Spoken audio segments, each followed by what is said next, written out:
Welcome to the I3 lecture series hosted by the Master in Digital Photography program at the School of Visual Arts. And today is a sincere pleasure to welcome Marvi Lacar.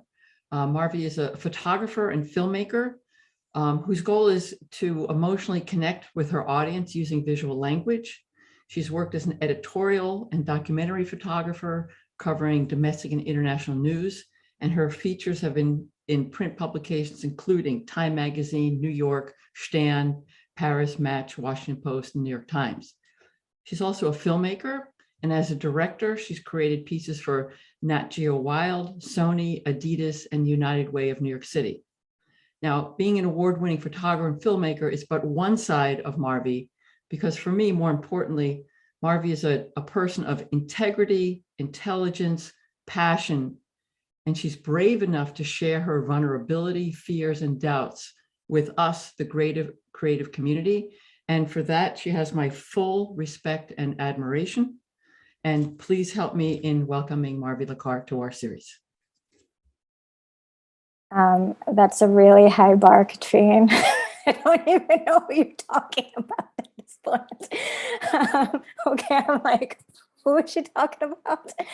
But I guess I'm gonna start because we don't really have that much time, and it's a whole breadth of career that I would like to talk to you about. Not because I want to talk about myself, but because I want to share what I have learned in this field. So I'm just gonna start with a land and labor acknowledgement.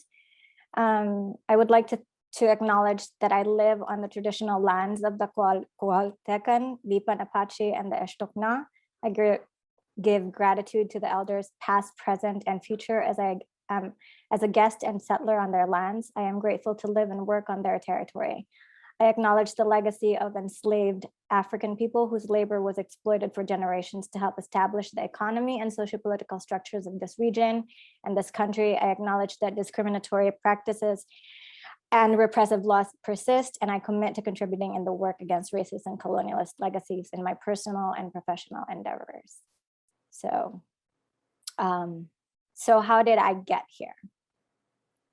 I'm going to start, and I'm going to breeze through the early part of my career, but I will point out what I think you guys should pay attention to and how that part of my career has really fed into my current work. So I was a young and arrogant 20-something, and I was lucky enough to have gotten the internships that I wanted. And you know, my first internship was in California, in LA, and with a great newspaper. And then I just kind of got bored at California, just was not the place for me. So I was like, I want to be somewhere where people weren't as weirdly happy. I just didn't fit. And so I wanted to move to New York, but I had $1,500 in my bank account. And no connections whatsoever. So I decided to move to New York. And again, I was really lucky in that I was one of those people who, when it was still HTML, I coded my own website. And so I had an actual link portfolio. I know everyone here is like, who doesn't? But back then people had hard portfolios. And I remember just cold emailing Vincent Laforet. And I said, hey, Vincent, you know, I just moved to New York. He was this photographer for the New York Times that I followed a lot, whose work I really admired. And I said, I just emailed him. And after I sent the email, I got an email back right away. And he said, hey, I looked at your website, because I actually sent the link on my website. And he goes, I looked at your website. And so this is what I'm talking about, like the immediacy of showing your work. And he says, you know, why don't you come and assist me? So I dropped everything. I drove to where he was, and I assisted him. What's the name of the guy who ran Playboy? So there he was. What's his name? Hugh Hefner. Hugh Hefner was my first assisting gig. Hugh Hefner and his Playboy bunnies. I got up there. My car was double parked in New York. I got a ticket after that. But Vince was like, I'm glad you came. Let me introduce you to the photo editors at the time. I had nothing with me, but I had that link to my website. So I went to the New York Times and I just went around while Vince introduced me to the photo editors. And luckily, I worked right away. And I should have worked right away because like I had $1,500 in my bank account. And in New York, even at that time, it wasn't gonna get you anywhere. So, but I worked for the Times, but I didn't really have a lot of work. So what I would do during my free time is I would give myself assignments. And I was really curious about the things that, that you don't normally see in New York City. And I just met people who met people and then like things that or subjects that weren't quite in my world, I gravitated towards. And this one was one of the, I think it was a BDSM, like underground, what do you call that? Joints. And I got in there and then I started getting jobs like this from the New York Times. And I remember we were Larry Flynn, which one was Larry Flynn again? I don't know these. Oh my God, days. Hustler. Hustler. All I do is read sorry. porn that I know these names. So Larry Flynn had a book that came out, and this was like, he was against Bush and he was coming out to like expose whatever, skeletons were in Bush's closet. So I was in the scrum of photographers, like paparazzi really. And then this woman who was right next to Larry Flynn came up to me and she was like, "You're really interesting," because I was really, really tiny. And she's like, "You're really interesting.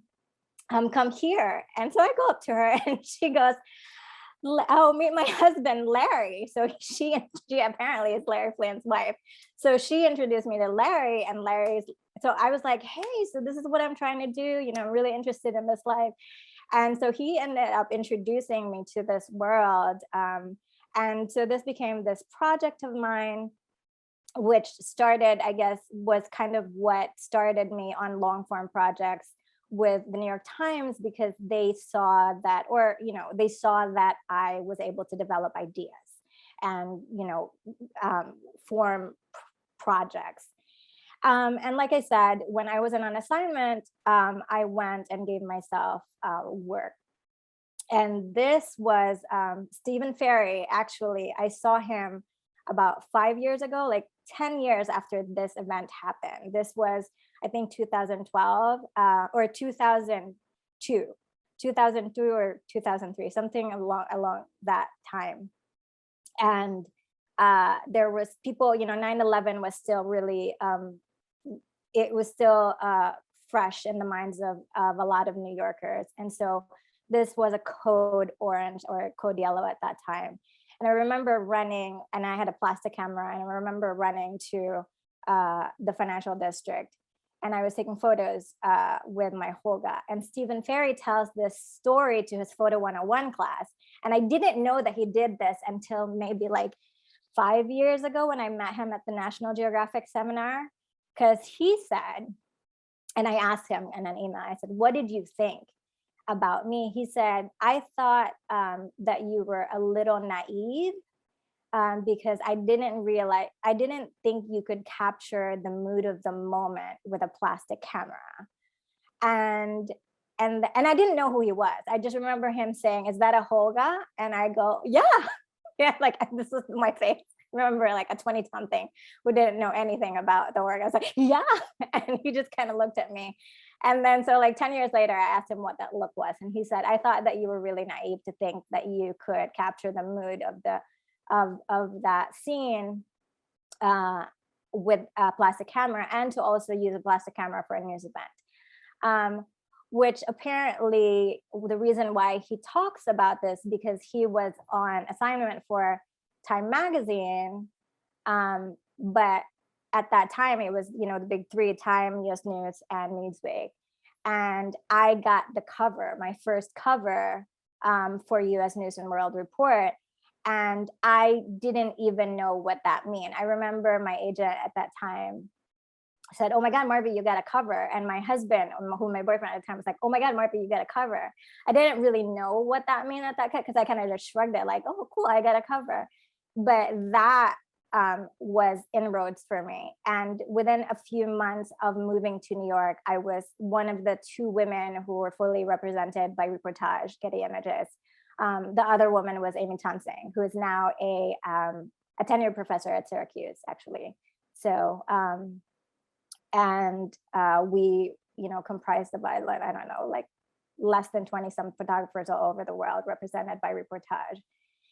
And so with being represented, I started working and traveled all over, the country and, outside the US, covering feature stories for magazines.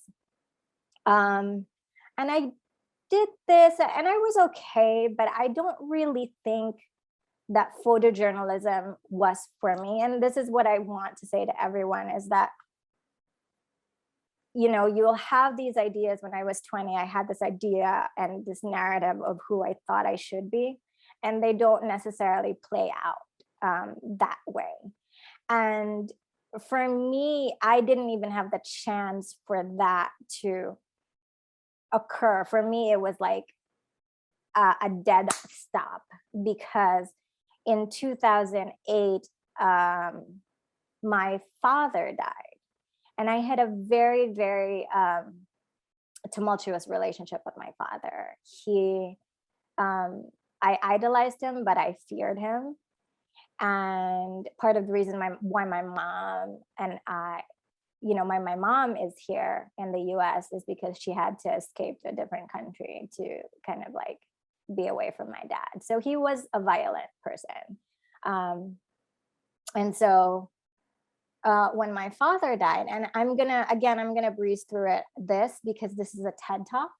And I don't know, Sarah, if you can find the link to that TED Talk, because that's a longer conversation focusing on this work.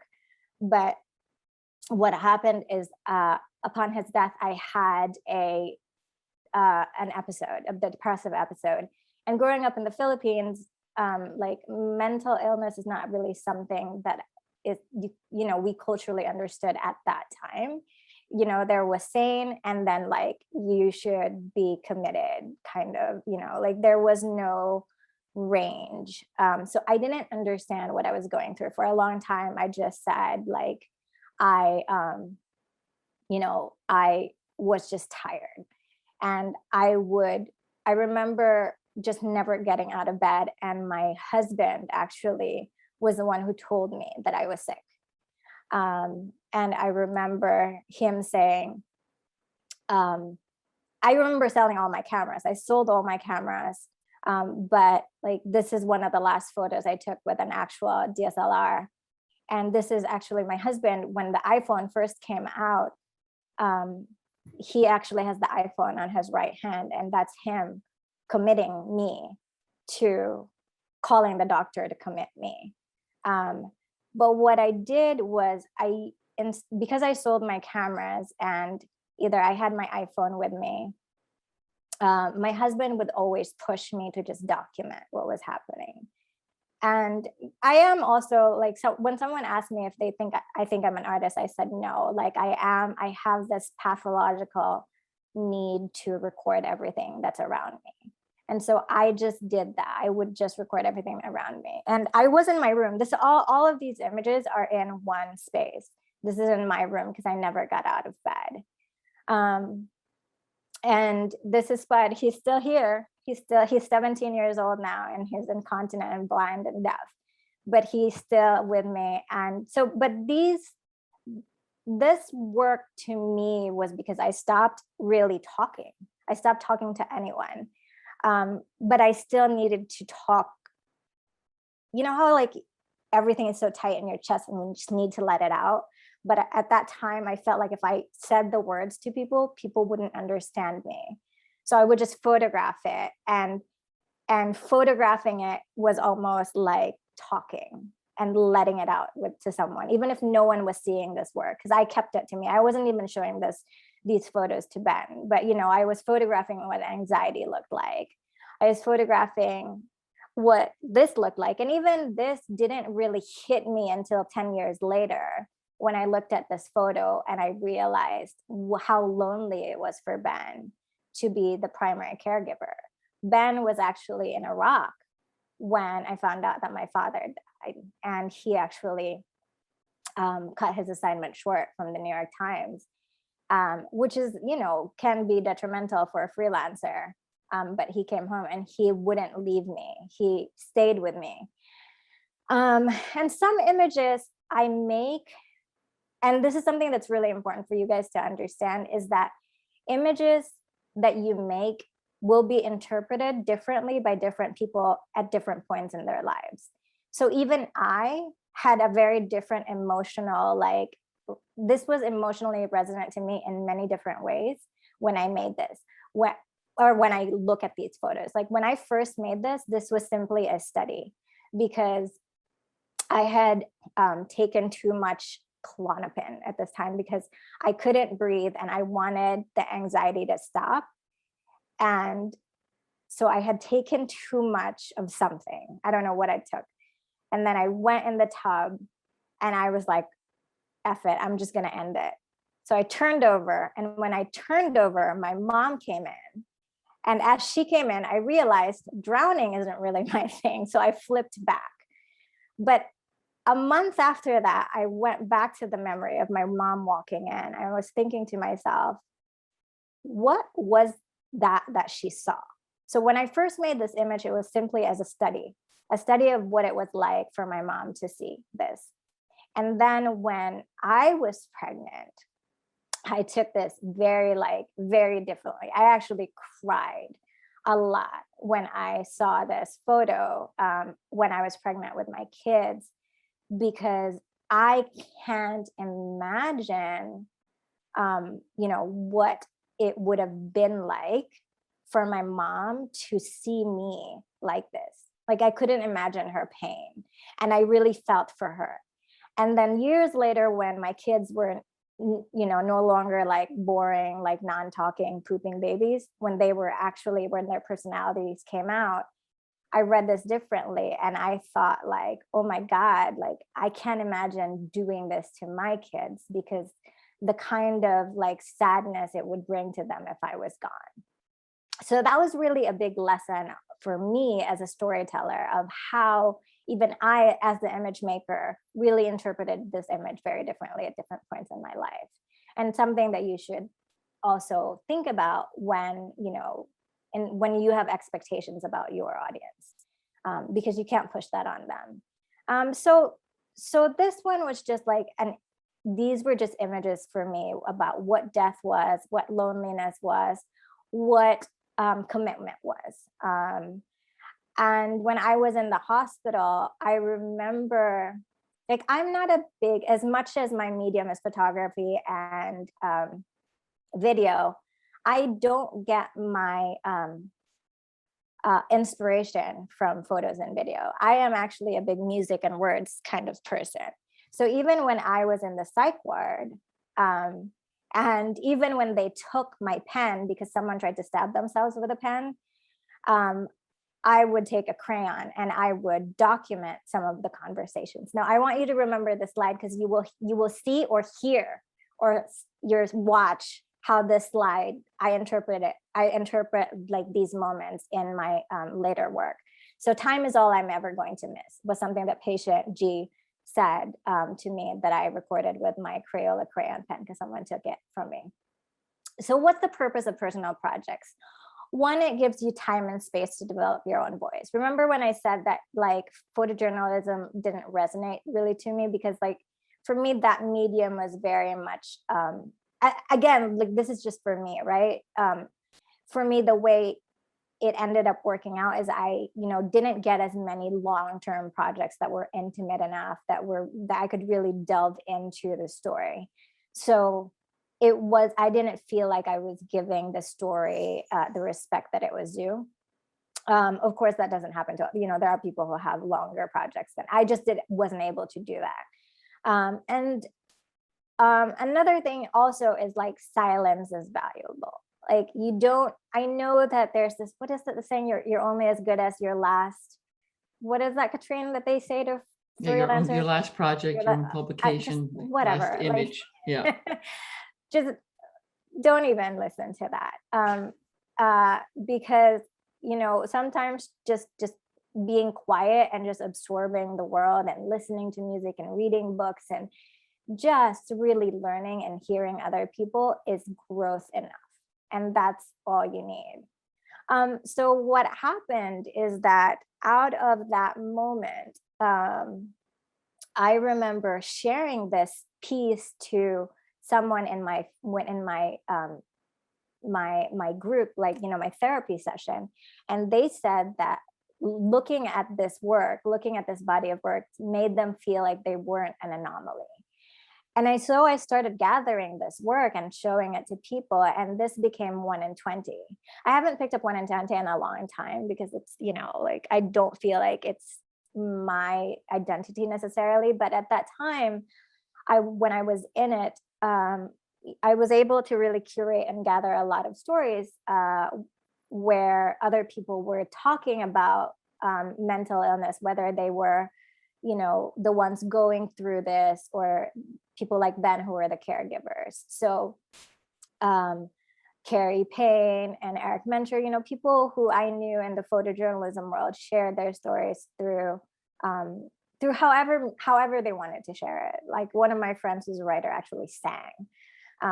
And so for me, this was the moment when I actually stayed silent and just allowed for other people to share their voices. And I actually learned significantly more during this part of my life. So that is what happened with that project. So personal projects is discovering your voice. So I had come out of like this world, this deep depression that I was. And then I thought I was going to go back into photojournalism, and then I got pregnant. I got like too many glasses of wine, and then got knocked up. Then I was like, oh my God, what do I do at this point? Because I thought I could be, some women obviously can do it. I did not. I was in the middle of Rwanda, and I couldn't focus. One, because I was puking a lot. And two, I was just staring at this goat that was tethered on this gate, because I was just like, I really want to eat that goat. I was always hungry. If I wasn't hungry, I was puking. So I could not be in the field, which was very, very like disheartening for me to say, because like my identity was this like roving journalist, right? And I couldn't do that. And so I still didn't have a camera. All of these were on my phone, and my husband and I did a barter. He had a bigger name in the industry at that time. There was a lot of conflict work that he was doing. And so because he was in Iraq, Afghanistan, Libya, all these places constantly, I was alone.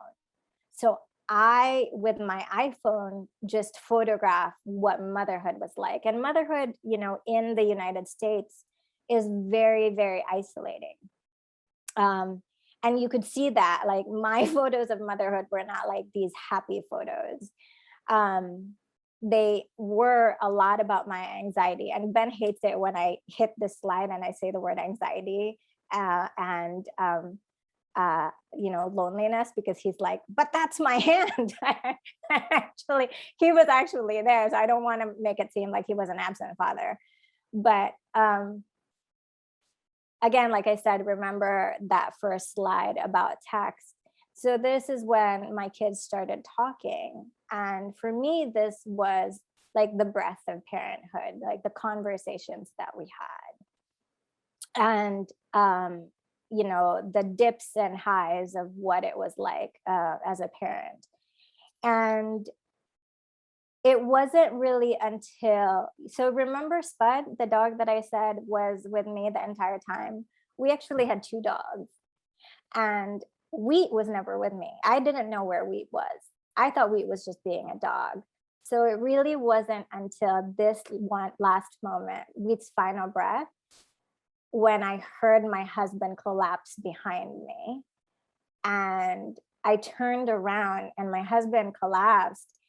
And Caleb said this, I didn't know parents could cry, mommy, that I realized that Spud wasn't with me because we was with Ben.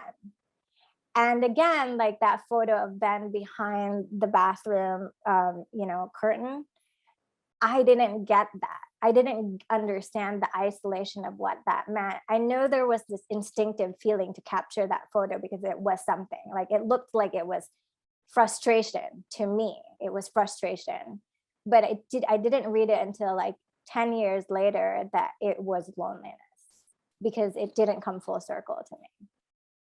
So why pursue personal projects? It will eventually lead you to larger bodies of work or not, because that's okay, right? For me, it became this comprehensive body of work that I am on Instagram called Bone Tired Mama. And it's about generational trauma. It's about my father, it's about me, it's about my mother. And then someone, once or twice a year, someone always approaches me about this being a book and publishing it. But I don't actually think this is my work to tell. I think this is my work to actually give to my kids, and they can finish it however they want. Like, I don't think this is a vanity project. I think this is a generational project. And I don't necessarily think we have the technology for how I envision this, because this is a very immersive piece for me. And at one point in Bone Tired Mama, I came out of that fog. And for those of you who are parents, you understand what I mean by, like, you have this fog where you don't know. I once put a duct tape in my refrigerator one time, and I left it there. And I just kept opening the refrigerator, which is there. And I never took it out because I thought for some reason it belonged there. But I was in this fog, and I got out of, eventually, slowly got out of this fog. And I started seeing my children for how funny and interesting. I'm just going to let you guys read this.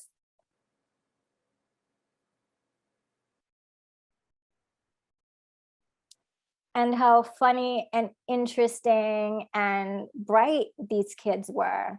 Like, they are boring when they're babies. And I started seeing my husband again as well, and like what his contributions, and seeing how quirky my kids were.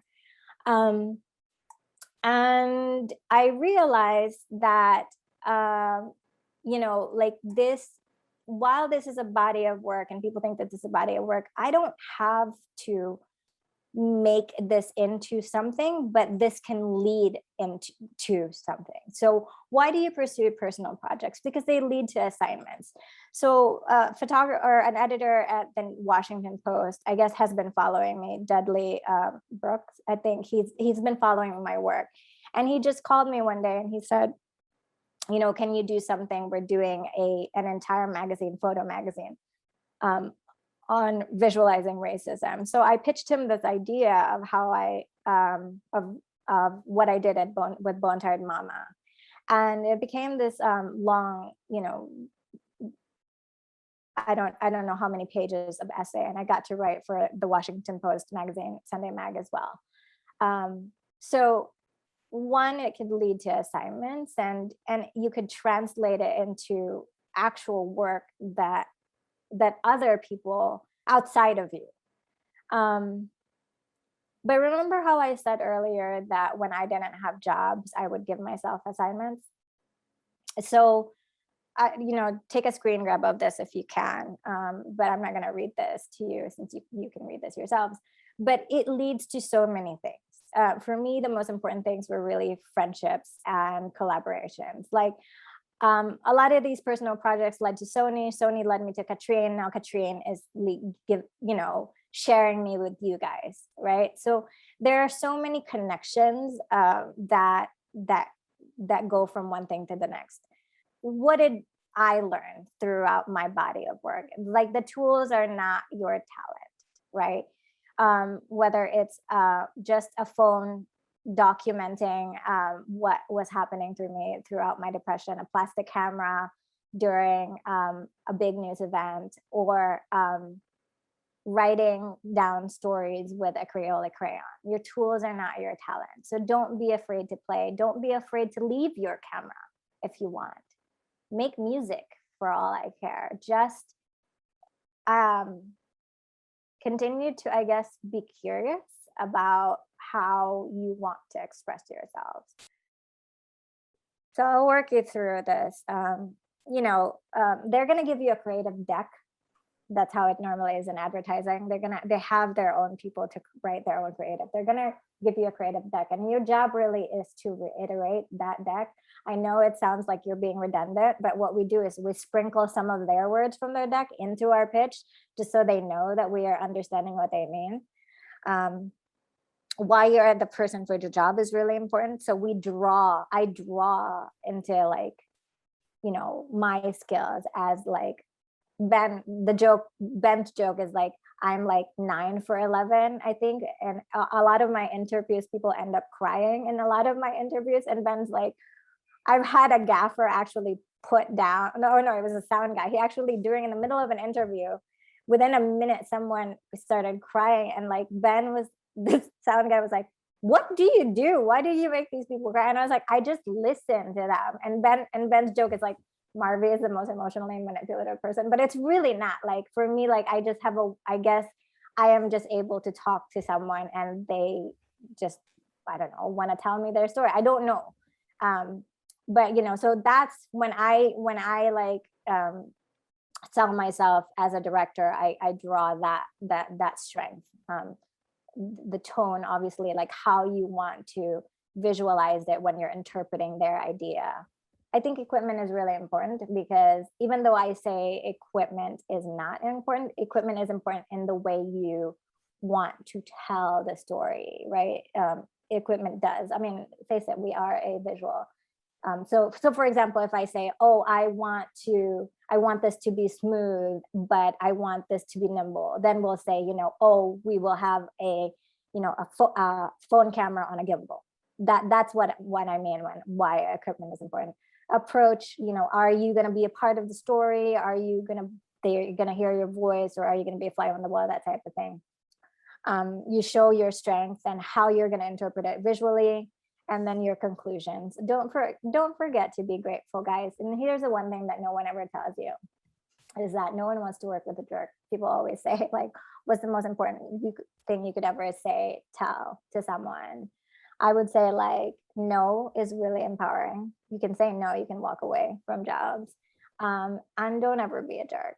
And the clients that don't want to work with you, they're the clients that you don't want to work with anyway. Like we've walked away from many jobs because the clients were difficult. And it's, you know, we have a value statement here in our office. I actually wrote it on a piece of brown paper bag when we had $1 million pitch offer come to us, and I didn't want to take it. And I wrote these value statements in a brown paper bag, and I framed it over there.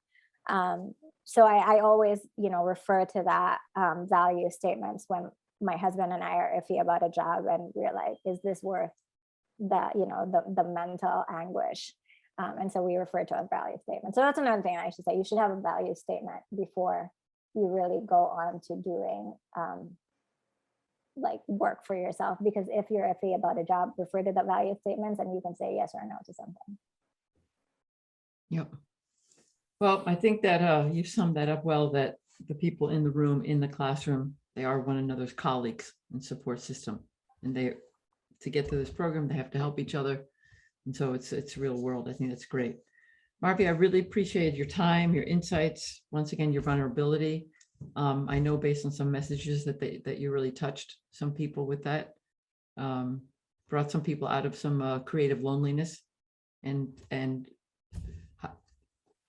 made them value themselves, because that there's a spark, there's a story, there's a pitch, and you have to be open enough to hear it and to trust yourself. And I'm really glad that you trusted me and that you shared with us. So thank you very much. And thanks for the opportunity.